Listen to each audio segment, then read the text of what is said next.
در حقیقت تم لوگوں کے لیے اللہ کے رسول میں ایک بہترین نمونہ تھا، اور اس شخص کے لیے جو اللہ اور یوم آخر کا امیدوار ہو اور کثرت سے اللہ کو یاد کرے۔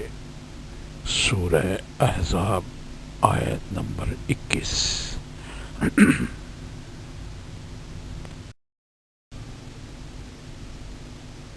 بسم اللہ الرحمن الرحیم۔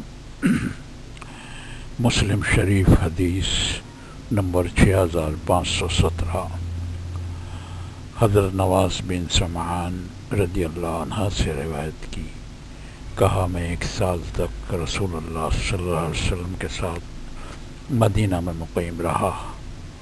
اس دوران میں نے آپ صلی اللہ علیہ وسلم سے نیکی اور گناہ کے بارے میں دریافت کیا تو رسول اللہ صلی اللہ علیہ وسلم نے فرمایا، نیکی حسن خلق یعنی اچھی عادات کا نام ہے، اور گناہ وہ ہے جو تمہارے دل میں کھٹکے اور تم ناپسند کرو کہ لوگوں کو اس کا پتہ چلے۔